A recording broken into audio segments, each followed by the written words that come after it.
Friends நாளைக்கு சிறகடி காசில் என்னெல்லாம் நடக்க போகுது அப்படின்னு சொல்லிட்டு ஷார்ட்டாக ரிவ்யூ பார்க்கலாம்.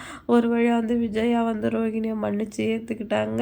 இனிமேல் இந்த மாதிரிலாம் தப்பு பண்ணக்கூடாது அப்படின்னு சொல்லிட்டு இப்படி பண்ணால் எப்படி நம்ம ஹீரோ பார்த்துக்கிட்டு சும்மா இருப்பாரா? இப்போ ஒரு என்ட்ரி கொடுத்துட்டாரு. சரி ஓகே மன்னிச்சிட்டிங்க, அது வரைக்கும் கரெக்டு தான். ஆனால் வந்து கடை யார் பணத்தில் ஆரம்பித்தது? அது எங்கள் அப்பா காசில் ஆரம்பித்தது.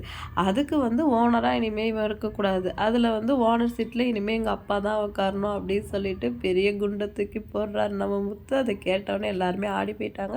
ஆனால் நம்மள சார் மட்டும் ஏன்ப்பா அதெல்லாம் ஒன்றும் தேவையில்லை அப்படிங்கிற மாதிரி சொல்கிறாரு. அதெல்லாம் முடியாதுப்பா, அது உன் காசு, நீ கஷ்டப்பட்டு சம்பாரித்த காசு.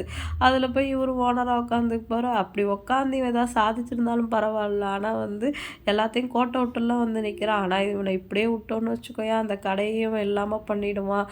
அதனால அந்த ஓனர் சீட்டில் நீ தான்ப்பா உட்காரணும் அப்படின்னு சொல்லிட்டு முத்து அடித்து பேசுகிறாரு.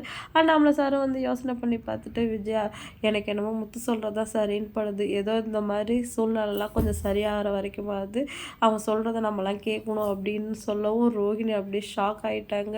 என்னடா அது நம்ம ஒரு பிளான் போட்டால் அது ஒன்று நடக்குது அப்படின்ட்டு. இதுதான் இப்படி ஆச்சுன்னு பார்த்தா நைட்டில் வந்து விஜய் என்ட்ரி கொடுத்து என்ன சொல்கிறாங்க, பாத்தியா அந்த முத்து என்ன சொன்னா அப்படின்னு சொல்லிட்டு.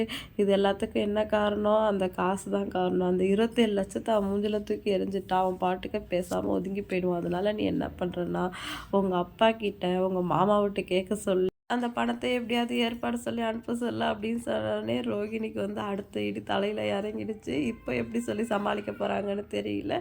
ஒரு வழி அண்ணாமலை சாரை வந்து மாலை மாதிரி அதெல்லாம் செஞ்சு வந்து கடையில் வந்து ஓனராக உட்கார வச்சுட்டாங்க.